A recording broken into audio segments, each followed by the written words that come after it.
Oui, nous sommes avec un auteur dont la sagesse et la bienveillance se ressentent même à travers ses textes, Monsieur Simon Lee. Bonsoir. Voilà. Donc, si vous avez des questions à lui poser, n'hésitez pas à les mettre dans le chat. Et déjà pour commencer, pour ceux qui ne te connaissent pas, est-ce que tu pourrais te présenter en quelques mots? Oui, bien sûr. Alors, je suis pas tout seul, du coup, derrière le micro. On est 2 à écrire, donc je suis avec Manon, ma chère et tendre.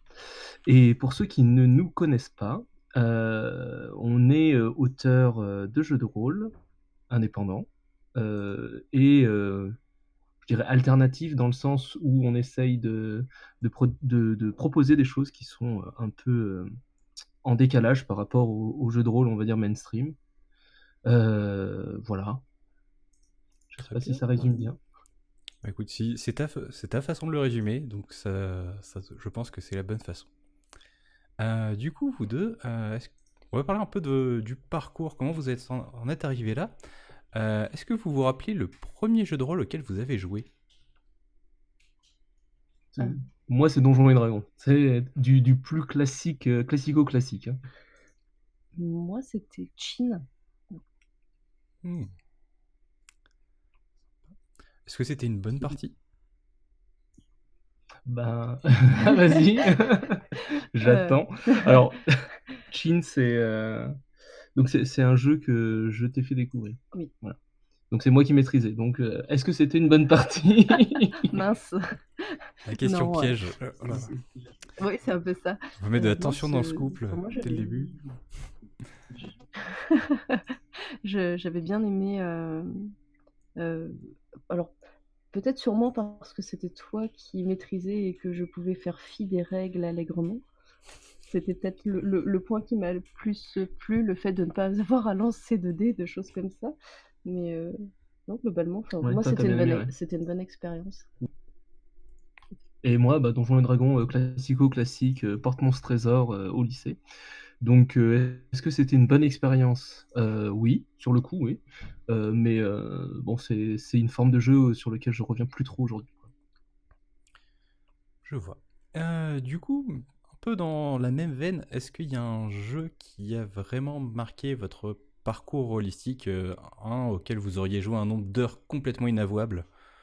Alors, moi, j'aurais tendance à dire, pas un, mais plusieurs, enfin 2 en tout cas. Un un jeu sur lequel on a passé beaucoup d'heures, c'est, Vampire. Oui. Vampire au début, Vampire Requiem. Enfin, au début Vampire Masquerade, puis Vampire Requiem, puis Vampire bricolé. Vampire Bricolé.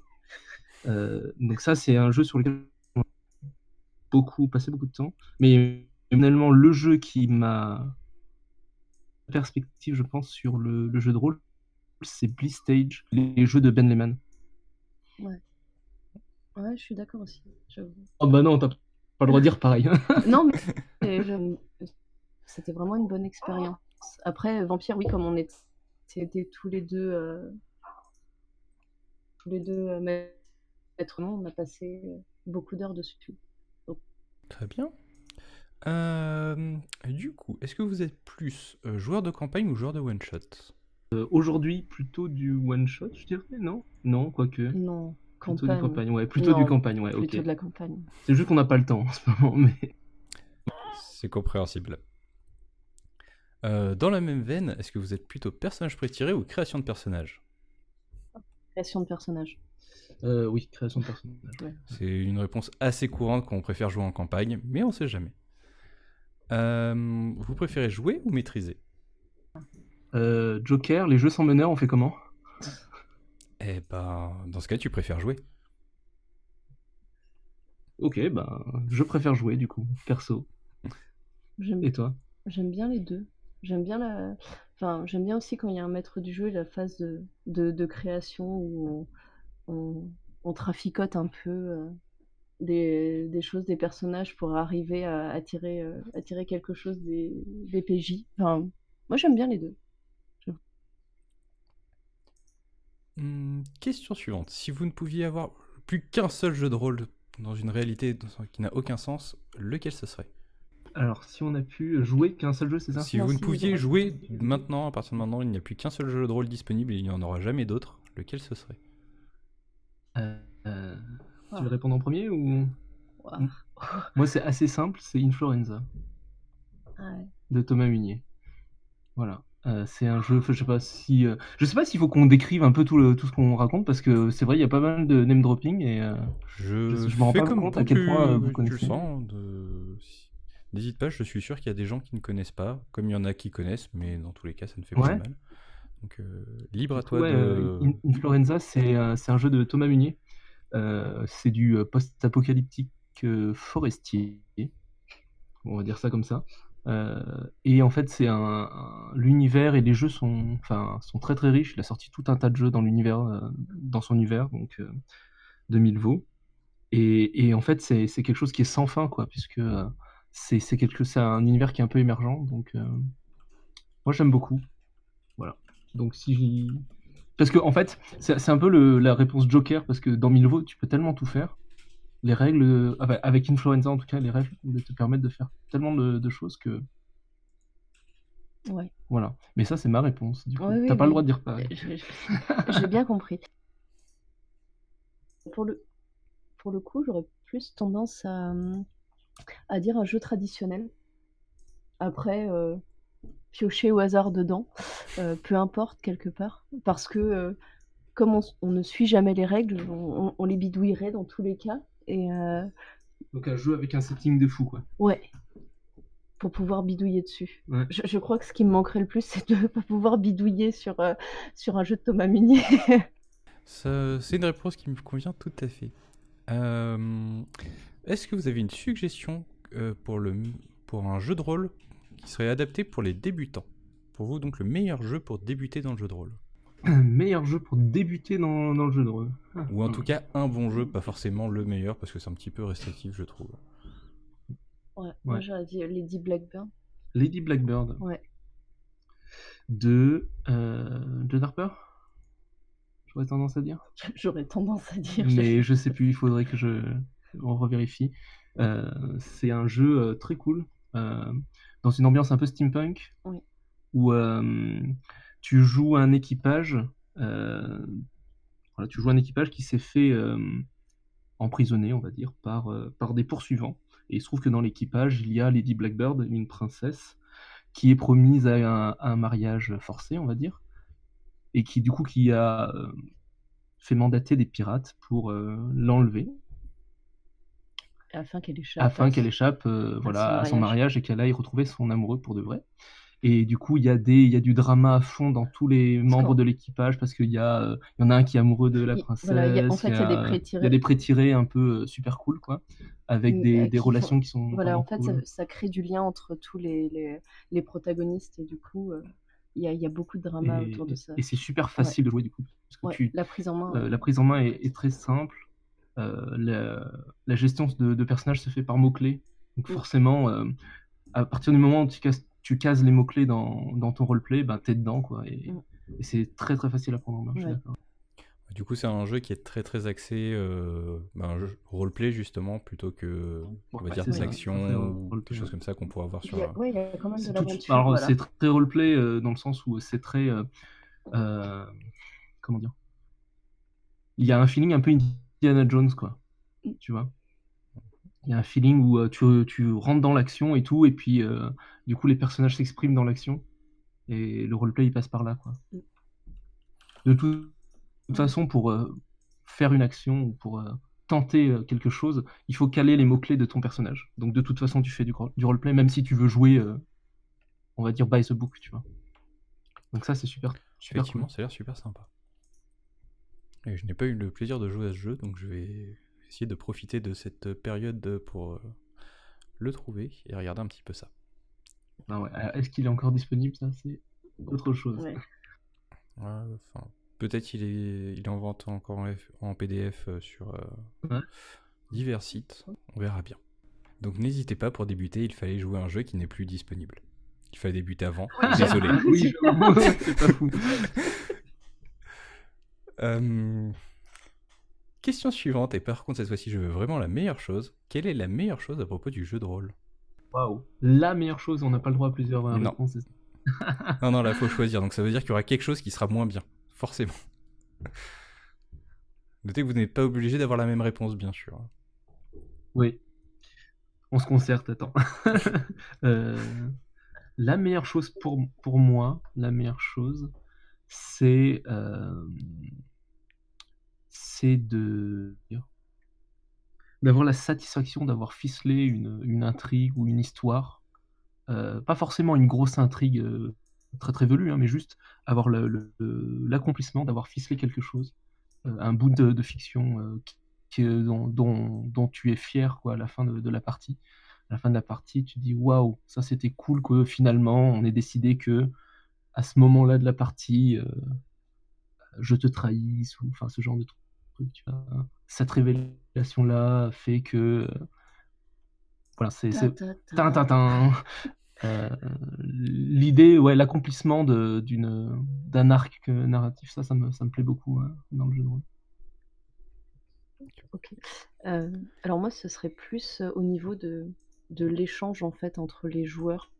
Le fait que au fur et à mesure d'une campagne, on arrive, enfin, même dès les premières heures de jeu, en fait, de donner quelque chose et qu'au final, les autres joueurs ou joueuses répondent sur ça et qu'il y ait une sorte de ping-pong verbal, d'échange, de partage. Moi, c'est ce que j'apprécie le plus dans le jeu de rôle.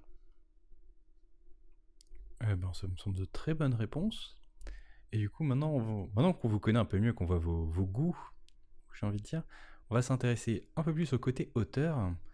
Et on va commencer par une première question. Qu'est-ce qui vous a donné envie de créer des jeux de rôle? Bidouillage. Le bidouillage, l'éternelle insatisfaction de ne pas trouver ce qu'on veut Ouais. aussi. Je sais pas, ouais, c'est. Ma fainéantise de lancer des dés. De compléter une fiche de personnage. Du coup, tu fais tout un système autour pour pas avoir à Voilà, lancer c'est des ça. Ouais, Oui, c'est ça. ouais, c'est ça Je pense l'idée que c'est de bidouiller. toujours c'est vouloir ça. mettre son grain de sel. Je sais. Ouais, c'est la culture du hack un peu. Ouais, C'est ça. ça ressemble Ouais, à c'est ça, ça. ça ressemble à ça. On nous demande sur le chat si est-ce que du coup vous ne collectionnez plus les dés. Ah non, mais on n'a jamais eu de collection de dés, je Ah crois. ouais, non. Non, les dés, il faut qu'on aille les chercher dans les jeux des gamins maintenant. Oui, non, nous on fait pas de collection de dés, non. Ça marche. Question suivante. Bon, vous avez bossé sur pas mal de jeux. Est-ce que vous pouvez nous en présenter un ou deux en quelques mots, histoire que les gens sachent un petit peu plus qu'est-ce que vous faites? Ouais, d'accord.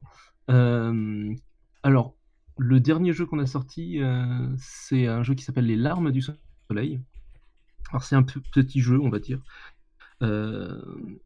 où c'est un petit jeu donc sans MJ, où en fait ensemble on va raconter le voyage initiatique d'un poète qui va partir de son village et qui va pérégriner, on va dire, explorer le monde. Et donc on va raconter son voyage. Et le truc dans le jeu, c'est que ça se joue avec 52 cartes à jouer sur lesquelles sont imprimés des symboles, des signes. Et en fait, toute la structure narrative va se construire autour de l'interprétation des cartes qu'on va tirer. Voilà. D'ailleurs, si Donc vous du coup, ça regardez donne. cette vidéo sur YouTube, demain, vous aurez une partie des Larmes du Soleil qui a été filmée, et vous pourrez voir en détail à quoi ça ressemble. Super. Voilà. D'ailleurs, pour Donc rester un du peu coup, ça sur donne une ambiance un peu, tu sais. sur Pardon. les Larmes du Soleil, est-ce que pour vous le projet est fini ou est-ce que vous envisagez peut-être d'y apporter autre chose, une suite, je ne sais pas. De Alors, nouvelles en cartes, tant un que nouveau tel, setup. pour moi, le projet est terminé, dans le sens où c'était pas un gros projet. Peut-être quelque chose qui me trotte dans la tête, c'est un jour, si on a l'inspiration, faire 52 autres cartes avec d'autres signes, et pas forcément des idéogrammes chinois. Donc du coup, pour le transposer dans une autre ambiance. Mais aujourd'hui, le projet tel qu'il est, il nous plaît bien. Il est gratuitement accessible, il est en une page. Je le trouve assez Ouais. accessible pour les débutants. Les Donc règles sont courtes, oui, c'est vrai. voilà, je pense pas amender le projet pour le rendre plus touffu dans tous les cas. Voilà. Non, parce que l'idée c'était de faire quelque chose de succinct. De Donc, succinct, ouais, ça part de. Alors, ça part d'un podcast de Trop long pas lu. Donc, Trop long pas lu, et c'est un site sur lequel vous pouvez trouver plein de mini-jeux en une page ou deux. Et il y a des podcasts où donc c'est Julien Poire, le taulier, celui qui est derrière les voix d'Altaride notamment, qui invite parfois ou qui lance des défis à des gens en disant Hey, podcast de 20 minutes, on fait un jeu, et ça finit sur Trop long pas lu. Voilà. Donc c'est parti de là, et j'aimerais en tout cas qu'on reste fidèle à ce format, quoi. On me demande dans le chat pourquoi 52 cartes exactement. Donc autant que des cartes à Pourquoi jouer. 52 cartes exactement? Alors, le nombre précis, c'est un nombre purement, bassement technique, hein. C'est pour les impressions. Voilà. Voilà, et si la question c'est pourquoi ces 52 là en particulier, il y a une raison derrière. Qui est que on a choisi donc les symboles qu'il y a sur les cartes sont des idéogrammes chinois, donc d'anciens chinois. Euh, et on a choisi un certain nombre d'idéogrammes qui sont, euh, qui sont issus d'une liste qui s'appelle la liste Swadesh, je crois, de mémoire. Je sais plus comment. Si, c'est comme ça, je sais plus. Une liste, en fait, c'est une liste de mots, on va dire, qui est commun. Ouais. Ces mots sont communs à beaucoup de civilisations parce que toutes les civilisations ont eu besoin de nommer ces choses-là. Donc le soleil, le ciel, l'eau, etc. À cette liste-là, on a rajouté quelques idéogrammes qui étaient un peu typiques, on va dire, de la culture chinoise, globalement de l'ambiance asiatique qu'on a voulu donner au jeu. Et donc, on a pris 52 de ces mots-là, quoi. Alors on me demande également dans le chat comment avez-vous été confronté à ces idéogrammes. Est-ce que vous êtes historien amateur? Absolument pas. Alors moi, je suis d'origine chinoise, donc ça aide. Voilà. Euh, et non, on n'est pas du tout historien amateur. Après, on a été aidé et conseillé par Valentin T, qui est lui linguiste, et qui est l'un des co-auteurs donc, des Larmes du Soleil, qui nous a pas mal aiguillé sur ces aspects-là. Mais à la base, on voulait faire un jeu qui retranscrive un peu l'ambiance et qui permette de transmettre un peu ce côté origine chinoise que j'ai. Peut-être on va parler d'un autre jeu, vu que vous en avez fait beaucoup. Histoire de Ouais, présenter un pas petit tant que ça, hein. peu. Vous avez fait au moins d'années, Terre de Sang, Héros d'Argile. Puis vous devez mieux savoir que moi, je pense, ce que vous avez fait. Ouais. Alors, un autre jeu, l'autre jeu un peu phare, entre guillemets, de notre collection, c'est Damné. Tu veux parler de Damné un peu? Je vais beaucoup parler.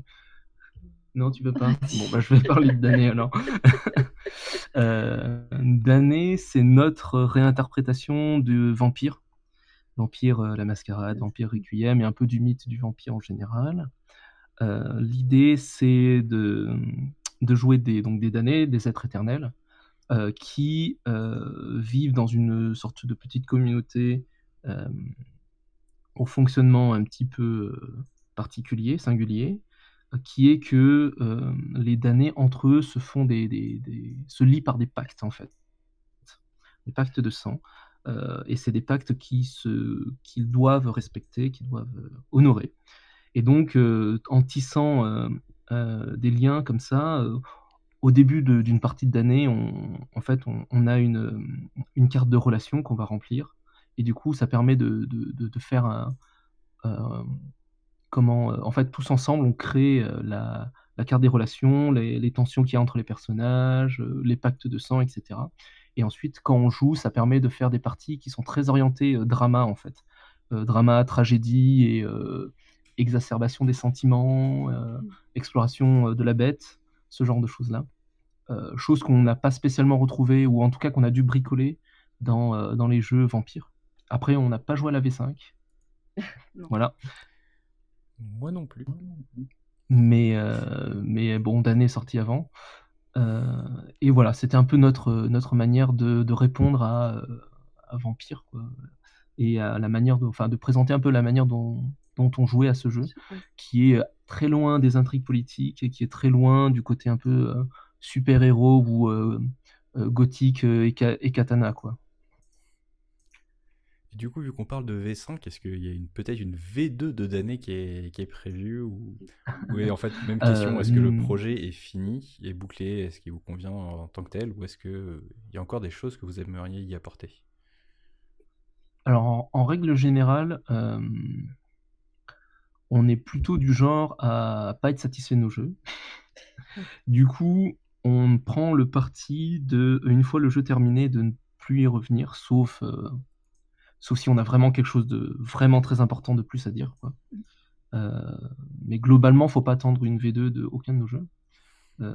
Et du coup, les frustrations un peu qu'on a sur les jeux qu'on a sortis, parce qu'évidemment, entre le moment où on a le concept, le moment où on l'écrit, le moment où on le sort, il passe du temps, et forcément, on n'est plus forcément très en phase avec. Voilà. D'années, si je pourrais le réécrire encore et encore et encore, je pense qu'on sera jamais satisfait. Donc on prend le parti de dire, voilà, il y aura pas de V2, sauf si on a vraiment un truc super important à dire. Mais ça changerait vraiment. Et ça changerait vraiment tout, quoi. Donc autant écrire un nouveau jeu, quoi. On me demande combien de temps prenez-vous pour écrire un jeu entre l'idée et l'envoi à l'impression? Waouh! Ouais, je me doute que c'est assez variable comme question. Ouais. En fait, l'inconvénient, c'est que l'inconvénient, si je puis dire, c'est comme on vit ensemble, on en parle souvent, en fait. Enfin, ça peut être dans la voiture, ça peut être quand on va chez les parents, voilà, voilà, c'est ça. le long trajet ou ce genre de choses. Donc c'est vrai que c'est difficilement quantifiable, en fait. Mais On en parle un peu tout le temps et jamais, parce que du coup, on a des travails à côté, quoi. Ouais. C'est vraiment purement un hobby, et je pense qu'entre l'idée principale et la première mouture, en général, il y a quelques mois. On va dire le premier, le premier proto, on va dire, à faire tester par les copains des courants alternatifs, en général, c'est quelques mois. Et ensuite, il y a encore quelques mois où ça marine, ça jute un petit peu. Et par contre, dès qu'on a décidé que c'était bon, on passait à l'écriture. Oui, l'écriture est beaucoup plus rapide. Voilà, on écrit, et là, en général, on se met des séances où on travaille vraiment le soir, 2 heures par soir, et go, on écrit, on maquette, on fait des illustrations et tout. Bon. Du coup, je sais pas, tout cumulé, ça doit faire un an par projet max, quoi. Wow. Peut-être. Ouais. À la louche, hein. Ouais, après, on se doute que c'est de toute façon, vous n'allez pas pouvoir faire ça de façon égale à chaque fois, donc. Et puis voilà. tous les projets n'ont pas la même taille, hein. Quand tu Ouais. prends un truc comme Les Larmes du Soleil, une page, Ouais. et Damned 200 et des brouettes, forcément, on n'y a pas passé le même temps. Un autre jeu à présenter? Ouais, un autre jeu à présenter. Qu'est-ce que tu veux que je présente? Celui sur lequel on est en train de travailler, je dirais Ouais, Héros d'Argile. Héros d'Argile, ouais. Ça, c'est frais. Attention, hype. Du coup. Alors, on a sorti un jeu qui s'appelle Héros d'Argile, qu'on a écrit pour le Game Chef, Ouais. il y a 2 ans, ou 3, je sais plus. Le Game Chef, c'est un concours d'écriture de jeux en 1 semaine ou 2, je sais plus, avec des thèmes imposés, et puis on écrit des jeux, et voilà. On avait fait ça, on avait une petite idée à ce moment-là, et c'est un truc qu'on a envie, du coup, de reprendre et de bien peaufiner, bien le sortir, etc. Et donc, en ce moment, on est en train de travailler dessus. L'idée, c'est un peu, encore une fois, c'est notre relecture du jeu ou du mythe des super-héros, super entre parenthèses, quoi, du héros en général, quoi. C'est un jeu qui est beaucoup plus axé entre les relations qu'un héros slash super-héros entretient avec ses proches, euh, et où ben, le vilain, quoi, son ennemi. Euh, voilà, c'est un jeu sur ces relations-là, quoi. Donc faut pas du tout s'attendre à un jeu Marvel, hein.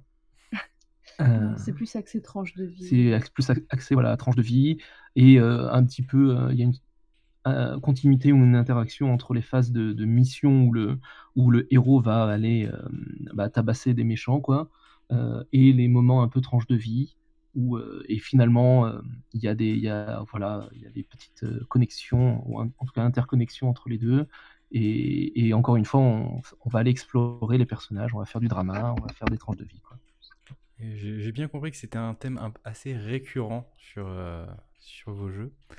D'ailleurs, on y reviendra peut-être un peu plus tard. On me demande sur le chat, y a-t-il des jeux qui ont énormément évolué ou changé entre la première inspiration et la dernière touche? Waouh, tous. Tous, ouais. Tous, ouais. Peut-être celui qui a le moins évolué, c'est Terre de Sang. Je trouve qu'il est resté un peu plus sur l'exploration. Alors ouais, alors tout dépend de ce que tu entends par changer.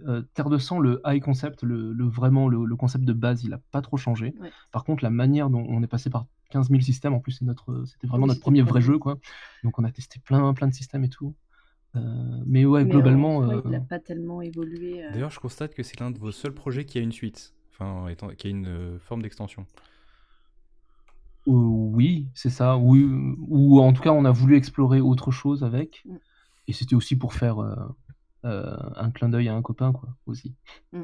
Il y a une extension Milvaux, donc pour les jeux de Thomas Munier, pour explorer en tout cas l'univers de Thomas Munier. Est-ce que vous avez un dernier jeu dont vous voudriez parler, ou on passe à la suite? Tu veux parler d'un autre jeu? Bah, du coup, on parlait de Terre de Sang, vas-y. Je veux dire que vous êtes sacrément prolifique. Non, Terre de Sang, c'est le premier, et qui est beaucoup plus axé sur l'exploration personnelle, en fait, l'introspection. C'est un voyage pour découvrir jusqu'où on est prêt à aller face à l'adversité, je dirais. C'est un jeu. Ouais, c'est notre premier, c'est celui qui est le plus bancal, peut-être. Bah, c'est un jeu dans lequel tu joues des explorateurs, et tu vas aller explorer un nouveau continent ou un endroit, un lieu en tout cas inexploré, et tu te rends compte que le lieu que tu explores, c'est des reflets de toi-même.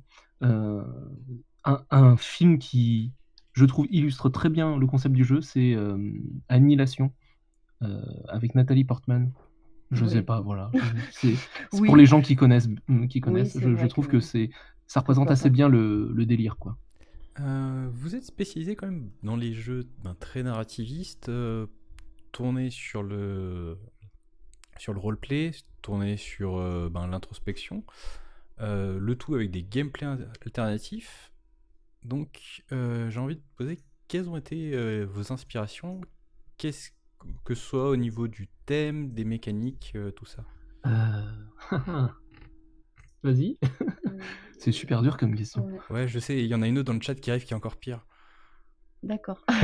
Alors, en termes de mécanique, en tout cas en termes, je sais pas trop comment dire ça, c'est pas forcément l'ambiance, mais en termes de la manière de ficeler les jeux, moi, mon idole de toujours, c'est Ben Lehman. Voilà. C'est le gars qui a écrit Polaris, Blistage, Hot Guys Making Out, ce genre de choses. C'est des jeux qui sont ultra élégants, je dirais, et dont les règles servent très très bien le thème. Voilà. Du coup, on essaye un peu de copier le grand maître, quoi. Ou lorsqu'on a un thème, on essaye de faire en sorte que les règles, ou le gameplay en tout cas, pas forcément les règles en tant que telles, mais le gameplay que ça produit, on va dire, soit le plus en adéquation avec le thème qu'on a choisi de traiter. Voilà. Du coup, même que les règles ne cassent pas la narration. Ouais, ne cassent pas la narration, qu'on soit vraiment dans une sorte de flow, quoi. Donc voilà, donc du coup, on n'a pas de mécanique favorite, tu vois, on n'a pas de dés favoris, de toute façon. Enfin, voilà, il faut que ça soit toujours en adéquation avec le thème et les thèmes, bah, finalement, on parle un peu toujours de la même chose avec, un vernis différent, quoi. Mmh. C'est, les relations interpersonnelles, Oui. l'exploration, de la psychologie des personnages et ce que le carcan, social, peut faire des gens, quoi, en général. On va dire ça comme ça. Ça fait pompeux de dire ça comme ça, mais si, ça fait pompeux, je trouve. Mais voilà, je sais pas trop comment le décrire autrement. Eh ben, du coup, je vais rebondir de suite avec la question qu'on a eue dans le chat qui revient un peu sur ça. On nous demande, l'ensemble de vos jeux ont tous, quand vous en parlez, une portée psychologique, philosophique et morale. Je suppose que vos jeux ont un but autre que ludique. Et donc, Waouh! pourquoi ce choix? Ou en tout cas, pourquoi cette volonté? Alors, il y avait, peut-être enfin, un 1er élément de réponse, ce serait, notamment le traitement, des PNJ. De réfléchir en fait sur ces personnages qui, au final, sont incarnés, heu, encore, moins de temps que les PJ et dont on peut faire un peu, ce qu'on veut, qu'on maltraite et je pense qu'il y a eu, heu, il y a eu un premier enfin, un premier bout de réflexion à partir de ça, en fait, du fait que, ces pauvres PNJ sont souvent maltraités Alors qu'ils ont et une vie, quoi, alors ils que ont voilà, des femmes et des enfants. enfin, qui ne s une vie qui ne se résume pas à ça quand même, mais c'est vrai que ça, enfin, moi en tant que joueuse ou «maître du jeu» entre guillemets, j'ai enfin, ça m'a toujours frustrée en fait de voir ces PNJ, malmenés juste parce qu'ils n'ont pas, un visage qui est en train de boire de la bière et manger des chips Mmh. et Ou quand tu joues en virtuel qui n'a pas de token, hein, tout oui, ou pas de simplement, hein. token non plus, C'est, ouais mais et c'est assez, paradoxal parce que les PNJ, c'est un peu ce qui fait une partie, en gros, dans ouais. le sens où, il y a beaucoup quand tu parles à des gens qui jouent, aux jeux de rôle, tu leur demandes de raconter une partie, il y a toujours un PNJ qui a été mémorable et tout et pourtant c'est ceux qu'on considère le moins, quoi. Mmh. Et encore une fois, je fais des généralités, c'est pas tout en vrai et tout. Non, non, bien sûr. Mais du coup, bah, un des trucs qu'on aime bien mettre en avant, c'est ça. C'est le Donc fait ce sont les de ouais, relations du coup, que, de mettre les personnages joués entretiennent mmh avec, mh. les personnages, «non joués» entre guillemets, puisqu'ils sont joués par d'autres personnes du Mmh coup mh. dans nos jeux, heu, mais qui en fait, qui sont à la fois sublimés par, le protagoniste en fait et qui subliment le Mmh mh. protagoniste. Et c'est d'autant plus marquant que lorsqu'il y a pas de meneur et que tu es obligé d'incarner, du Oui, coup un «PNJ» entre guillemets, on sent tout de suite le petit pas de côté, quoi. oui. Et donc du coup l'autre truc, pour répondre à ta question, c'est, heu, je sais pas si on a une portée autre que ludique en vrai, hein, je pense pas. Enfin, en tout cas, on essaye pas de faire de la philosophie ou de la psychologie ou de l'art en général, tu vois? On essaye juste de faire des jeux et si nos jeux sont cool, c'est cool, tu vois? Hem, mais une des volontés quand même, c'est d'essayer de faire des jeux, un peu différents, quoi. Où on essaye de faire du jeu de rôle autrement. C'est un peu à chaque fois notre manière de voilà, notre Mais ouais, oui, réécriture de quelque chose, hein. oui. Voilà. Mais c'est un peu nombriliste de dire ça, quoi, mais bon, voilà, je pense pas qu'on ait, une portée, en tout cas moi j'en ai pas, artistique ou autre, quoi. Après, on met certainement notre Bien vision des sûr, choses, lorsque on les fait, mais après, oui, voilà, de là à dire qu'on veut absolument lui apposer une non. portée, c'est peut-être nous voir trop trop loin. Oui, beaucoup trop. Alors, j'espère qu'on est satisfait dans le chat de cette réponse. En tout cas, moi, je le suis. Euh, Vous l'avez mentionné tout à l'heure, vous faites partie du collectif des courants alternatifs. Est-ce que vous pouvez nous en dire un petit peu plus sur le sujet? Parce que je pense que c'est un sujet qui est intéressant. Mmh. Ouais, bah, les courants alternatifs, c'est un groupement c'est une communauté, on va dire ça comme Mmh. ça. C'est une communauté, il y a pas que des auteurs, hein, d'ailleurs chez les courants alternatifs, c'est simplement un groupement de gens qui sont intéressés par le jeu de rôle, bah, alternatif, hein. Ouais. J'ai pas trop, d'autres mots, l'idée c'est, bah, de se réunir autour de jeux, qui sont, bah, un peu en décalage par rapport au mainstream. Un autre, truc, c'est que comme il y a pas mal d'auteurs, quand même, et ben, c'est un endroit, c'est un vivier où, On il y a peut pas mal tous. d'émulations, il y a des gens, qui créent des jeux, on se teste les jeux, les uns les Mmh. autres, ce genre de choses, et il y a aussi un gros vivier de théoriciens fous, heu, de théoriciens du jeu de rôle, quoi. Des gens qui sont là pour pondre des théories velues sur la manière dont on interagit avec le gameplay et les composantes fictionnelles et cetera, quoi. Donc il y a un peu c'est un peu, tout ce mélange-là. Et du coup, ceux qui, nous passent nous voir en convention, par exemple, bah, du coup, on présente les jeux des copains, des gens qui sont un peu autour, qui gravitent un peu autour. On essaye de faire, bloc commun. En général, les auteurs sont indépendants ou presque, quoi. Donc du coup, ça permet aussi de rassembler, d'avoir une petite «force de frappe» entre guillemets, pour aller diffuser nos jeux. Donc je mettrai le lien des coins alternatifs dans la description, histoire que vous puissiez aller découvrir un petit peu tout cet univers et découvrir d'autres façons de jouer au jeu de rôle. Question suivante. Lorsque vous avez écrit votre premier jeu, quelle a été l'étape la plus difficile? Donc celle vraiment je pense que vous saviez pas trop où vous alliez, à moins que je me trompe. Donc quelle a été Non, tu te trompes pas. voilà. Quelle a été Se l'étape mettre la plus d'accord, ouais. difficile, voilà, dans l'écriture, lors de ce premier jeu? Ouais, ce que j'ai se mettre d'accord, je pense. C'est, le fait de enfin, C'est vrai que vous vous êtes mis une difficulté supplémentaire de l'écrire à deux. oui, c'est vrai, mais, alors, je dirais plus que, ouais, toi, tu es très règle, en fait. Enfin, il faut absolument que lui passe par les règles et moi, je suis plus sur, l'ambiance et enfin, je batifole beaucoup autour des règles avant de m'intéresser, aux règles à proprement dit, mais c'est C'est pas tellement les règles, c'est plus la théorie, les théories qui sont sous-jacentes, et moi je ouais. dirais, pour répondre à la question, le plus dur, ça a été de plonger Mmh. dans la théorie rôliste, quoi.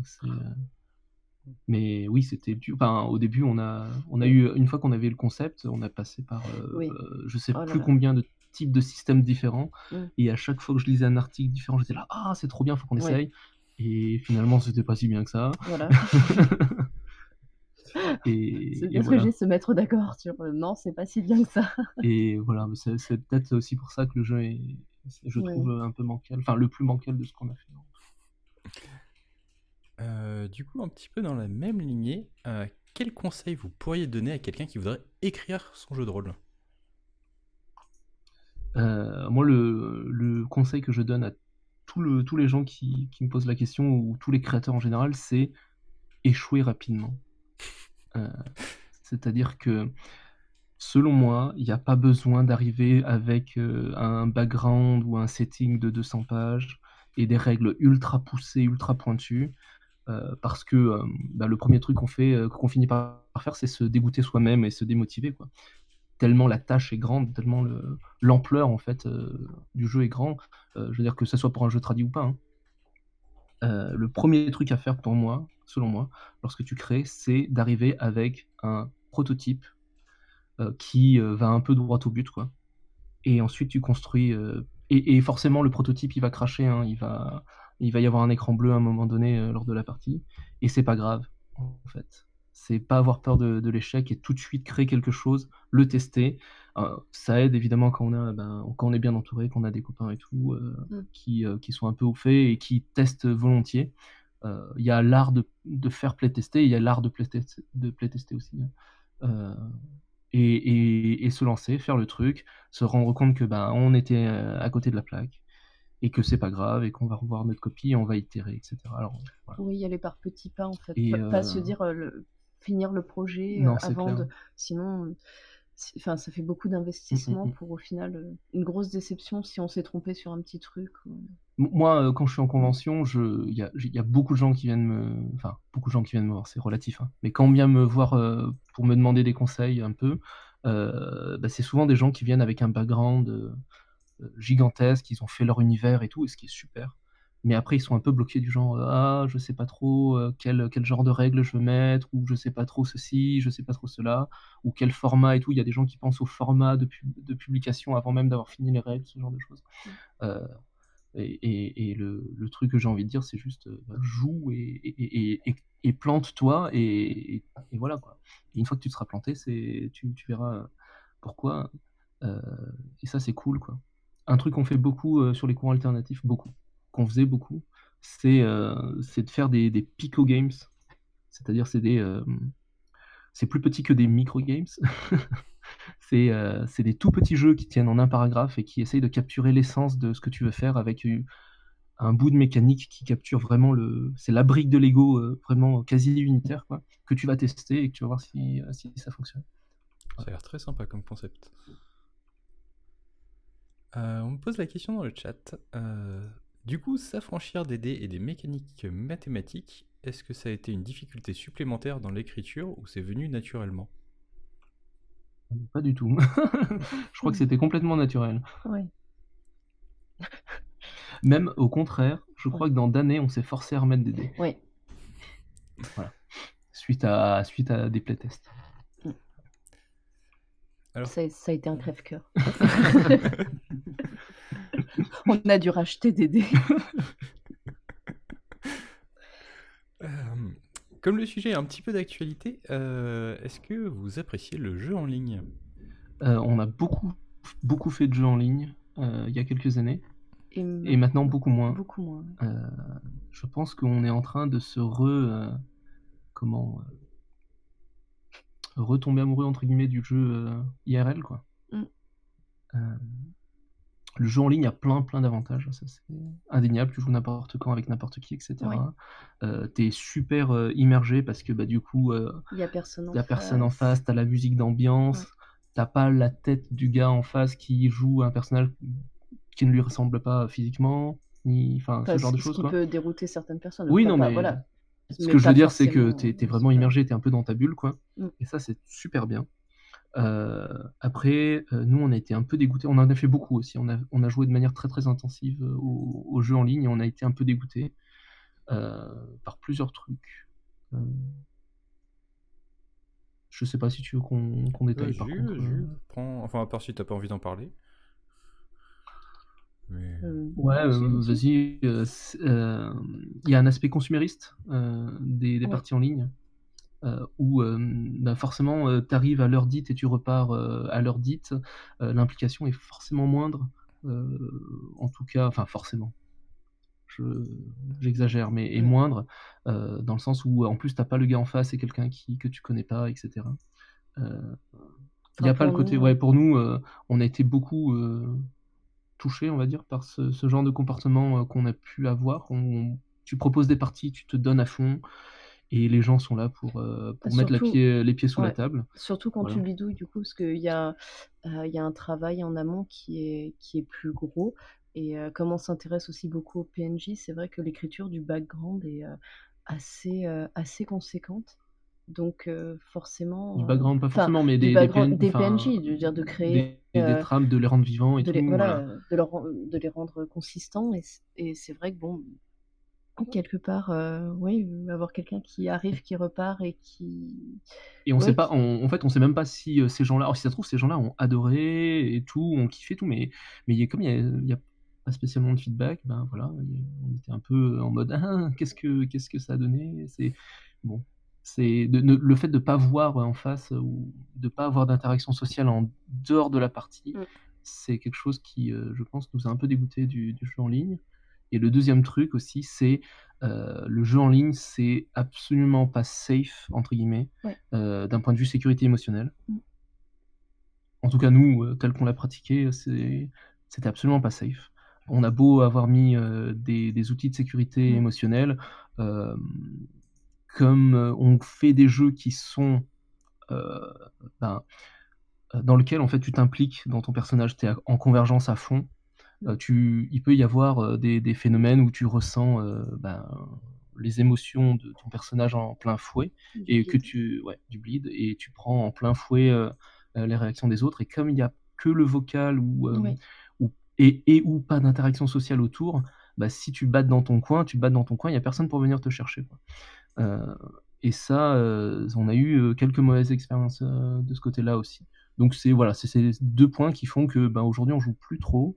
Et en plus, on a trouvé un groupe super, super cool. Ouais.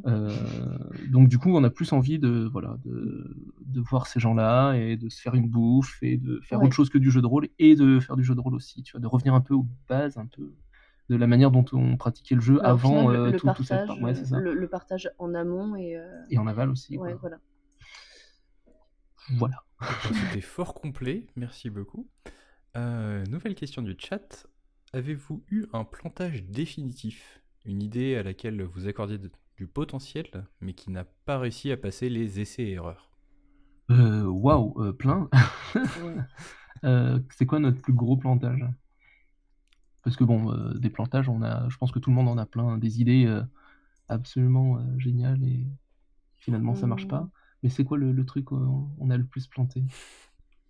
Bah, du moins le dernier Game Chef, je dirais, parce qu'au final, Ouais. on a travaillé, enfin bon, après tout est relatif, parce que c'est en une semaine, donc tu travailles beaucoup, enfin du coup, tu t'impliques beaucoup, on va dire, pendant cette période-là, mais au final, le jeu ne tourne pas Pas aussi bien qu'on le voudrait en tout cas. ouais, pas aussi bien qu'on le voudrait et non, ouais, c'était une mauvaise idée enfin les thématiques étaient vraiment, Et du coup, le jeu est quand même disponible. Alors il est en version brouillon, Game Chef, ouais. sur notre site. C'est le jeu qui s'appelle Les Chants du Purgatoire. Et où voilà, il En tourne plus, je n'aime pas le moyen. titre. Voilà, enfin, il y a rien Il y a qui rien va. qui va. Il y a rien qui va. Non, mais c'est bien. Du coup, vous avez quand même un ratio d'échec qui est plus important qu'un ratio de réussite? Oui. Oui, bah oui. Oui, oui. Ça, vous Oui, poussez pas le linéaire, projet jusqu'au bout voir en disant non, ça va marcher quand même. Ouais, non. Non, non, c'est quand même mais c'est l'avantage d'être 2 parce que du Oui, coup, parce que l'autre te stoppe tout de suite, hein, en disant: ouais, «Non, non, mais c'est de la merde ce que tu fais». voilà. Ouais. Question suivante. Sur les larmes du soleil, sur les terres de sang, vous utilisez des aides de jeu donc à part entière. D'ailleurs, je pensais la carte, les cartes, la carte. Est-ce que du coup vous avez une affection pour les aides de jeu physiques? Et si oui, est-ce que vous en avez une que vous appréciez plus particulièrement qu'une autre, peut-être même une aide de jeu signature? Alors moi enfin je trouve que, enfin, on va dire, on met beaucoup d'accent sur, l'accessibilité des jeux. Donc, Mmh. forcément, l'aide de jeu, c'est primordial, quoi. C'est un truc que tu peux toucher, que tu peux lire et qui va t'aider, bah, justement à appréhender le jeu.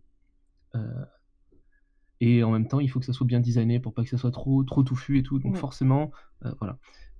Donc oui, on aime particulièrement les aides de jeu et je crois qu'on fait un effort, en tout cas, sur les aides Mmh. de jeu dans tous nos jeux. Heu et après, moi ce que j'aime bien, comme format, c'est les playbooks propulsés par l'Apocalypse.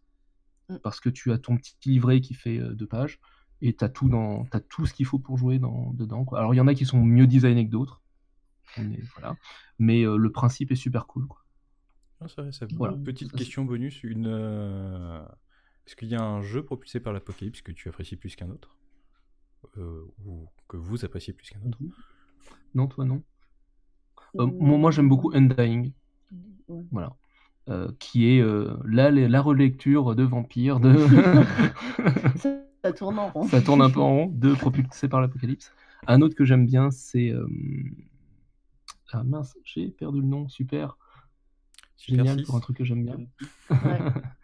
Ouais. Non, c'est le jeu où tu joues des bandits, et tu montes, tu gravis les échelons, c'est John Harper aussi et c'est bah, attends, je l'ai dans ma bibliothèque. Et donc toi maintenant, du coup, C'est les jeux... Blade in the Dark, voilà. Blade in the Dark. Je note. Donc toi, les jeux propulsés par l'Apocalypse, qu'en penses-tu? Mmh. Tu peux être médisante, il n'y a pas de souci. Non, non, c'est pas une question de je n'étais pas en train de chercher mes mots pour être, le moins, la moins méchante possible.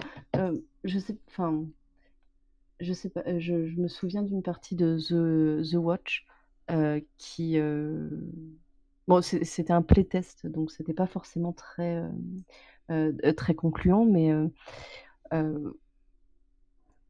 bon, j'avais bien aimé parce qu'en fait les règles sont, assez fluides au final. Ça vient pas trop te heurter dans la narration. du coup, globalement, il y en a pas un qui ressort parce que c'est un peu tous le même type, en fait, quelque part. Donc, après, suffit de préférer une thématique par rapport à une autre. Il y en a qui aiment beaucoup les vampires, mais il y a pas que ça. Mais voilà, enfin, c'est surtout la fluidité, moi, que j'aime bien dans ce jeu. Ben écoutez, c'est tout pour moi.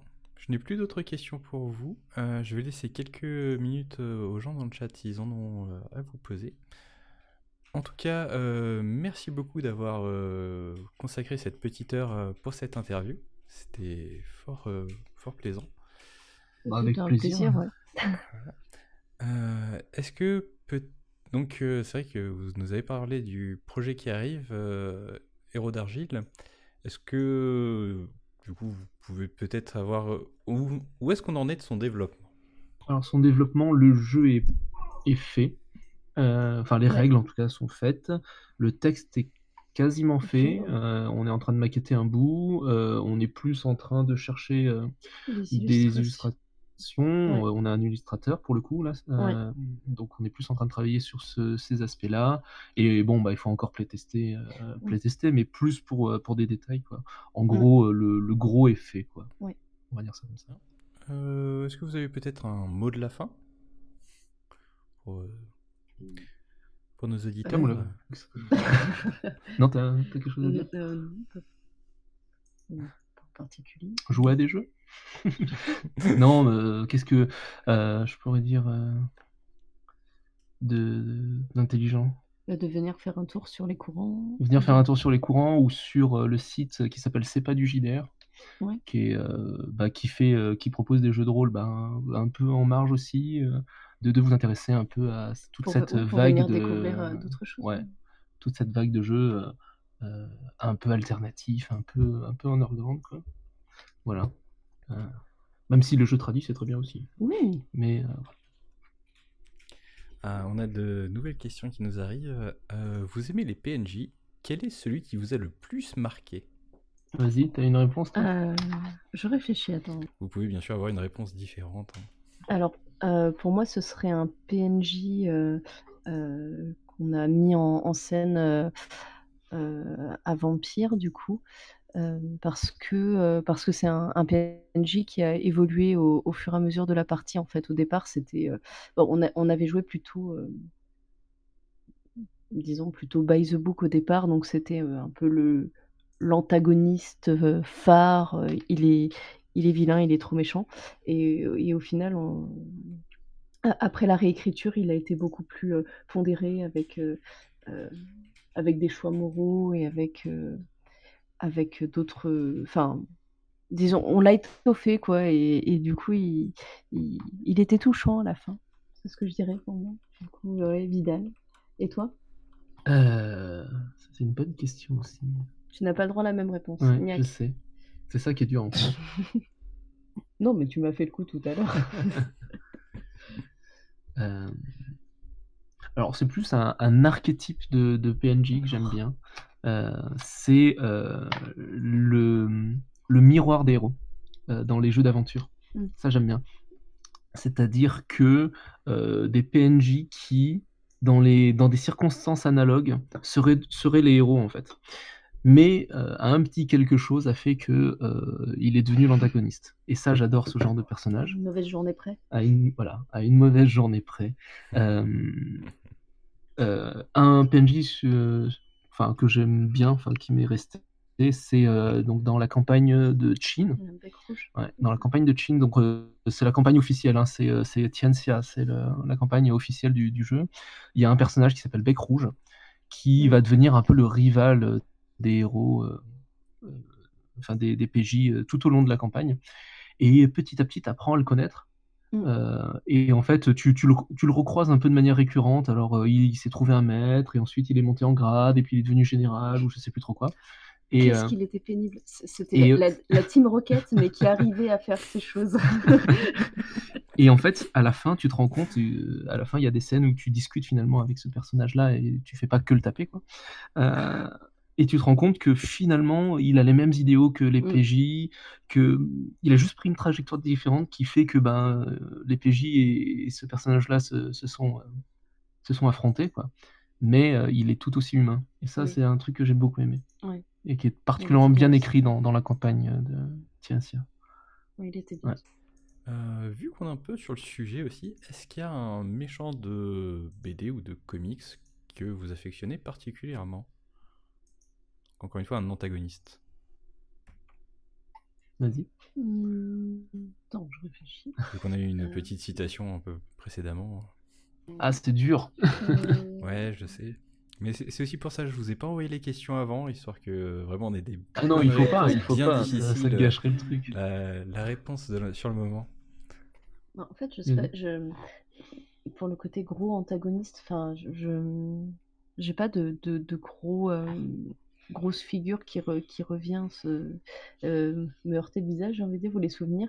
Mais plutôt, en fait, enfin, moi, ce que j'apprécie chez les antagonistes, c'est qu'ils me fassent réfléchir, en fait, euh, sur pourquoi ils sont, enfin, pourquoi ils ont pris cette trajectoire, un peu comme Pourquoi Bec sont-ils Rouge. si méchants? Non, oui, mais je sais pas, par exemple, ça me fait penser à Battlestar Galactica et au Cylon. Au final, ils ont quelque part une raison valable de détester les humains, en fait. Enfin, c'est cette idée-là, en fait, que j'aime bien. Tout n'est pas blanc ou noir, et il n'y a pas le gros méchant qui est méchant parce qu'il est très méchant. Euh, c'est aussi un point qu'on voulait mettre, ça, qui nous C'est un thème frustre énormément. C'est un thème récurrent, ouais. récurrent, ouais. Et finalement, on peut. Bon, même si c'est vrai que c'est pas super bien de détruire une planète, mais oh, pour si peu. Mais au moins ça fait réfléchir, je veux dire, sur comment on pourrait traiter des robots, sur ce qu'ils pourraient faire si d'aventure ils s'émancipaient. Enfin, j'aime bien cet aspect-là, en fait, cette nuance de gris. Ouais. Donc il n'y a pas de figure en particulier, mais ce serait cette nuance de gris qui reviendrait. Alors, ouais. Ouais, c'est vrai, tu as raison. Ouais. Voilà. Mais du coup, le personnage qui représente un peu les Cylons dans la série, elle est. Enfin, moi, je Elle l'aime est pas. belle et Oui, je l'aime pas elle a une belle particulièrement. robe rouge. Mais sinon, le concept, ouais, je suis d'accord avec toi. Moi, du coup, ça serait. Alors, du coup, c'est pas ni BD ni comics. Est-ce que la réponse sera Vas-y, valide? libre à toi. De toute façon, on a bien compris que tu mets aussi les réponses alternatives. C'est Sin dans Final Fantasy X. Et tout ce qu'il y a autour de Sin. Alors, je spoil pas pour les gens qui l'ont pas fait. Est-ce qu'il y a encore des gens qui n'ont pas fait Final Fantasy X aujourd'hui? Je dirais qu'à un En moment, il y a 2020? Je ne sais prescription, pas. moi. Voilà. Je sais pas. Mais en tout cas, voilà. On va dire la figure de Sin et tout ce qu'il y a autour tout ce qu'il y a autour. Très bien. Bah, du coup, ça laissera l'occasion aux gens de jouer à Final Fantasy Faites Final X Fantasy X. et d'en savoir un petit peu plus sur ce personnage. Autre question de moi cette fois-ci. D'où vient le nom Angel Dust? Parce que je sais que c'est une forme de cocaïne. Oui. Pour moi, ça fait référence au groupe Face No More, qui a leur troisième album qui s'appelait Angel Dust. Et du coup, toi, d'où ça vous est venu? Alors, il y a un groupe de métal allemand aussi, Metal Sympho allemand qui s'appelle Angel Dust. Mais non, sinon, d'où est-ce que ça m'est venu? Je crois que c'est mon premier pseudo sur Internet, au balbutiement d'Internet, à l'époque de. Au balbutiement, t'es pas si vieux non plus, non mais. Non, mais c'était vite, ça va, c'était un moment. Mais non, c'est mon premier pseudo, je crois. Et pourquoi je l'avais choisi? Alors là, j'étais ado. Voilà, j'avais Et 12 ans. rebelle. Donc du coup, qu'est-ce qui m'est passé par la tête à ce moment-là? Très bonne question. J'en sais rien. Je sais pas du tout en vrai. J'avoue, elle était pas facile. Voilà. Non, en vrai, non, je sais pas du tout. Je sais que c'est mon premier pseudo et que du coup, ça m'a un peu suivi. Puis finalement, au moment où il a fallu créer le label de jeu de rôle, je me suis pas fait casser voilà. Et parce que j'étais beaucoup intervenu sur la toile avec ce pseudo-là, donc il y avait une sorte de, Oui. de connexion quoi, tout de suite, mais après, non, je me souviens vraiment plus. Ah, c'est poétique. Oui, c'est absolument très poétique, Ouais. hein, t'as vu? C'est trop bien. Tu aurais pu le vendre comme ça. Eh ben écoutez, cette fois-ci, ce sera le mot de la fin. Merci encore à vous deux Super, pour m'avoir merci. consacré du temps. Bah, merci à toi Merci de... également. Et puis à ceux qui ont écouté, qui ont posé des questions, qui sont Ouais. intéressés aussi. Oui, C'est merci à c'est vous, chouette. les gens. Merci beaucoup. Bon courage pour l'écriture des Héros d'Argile. Puis au plaisir de se recroiser. Merci tout beaucoup. simplement. Ouais. Super, à plus. À plus.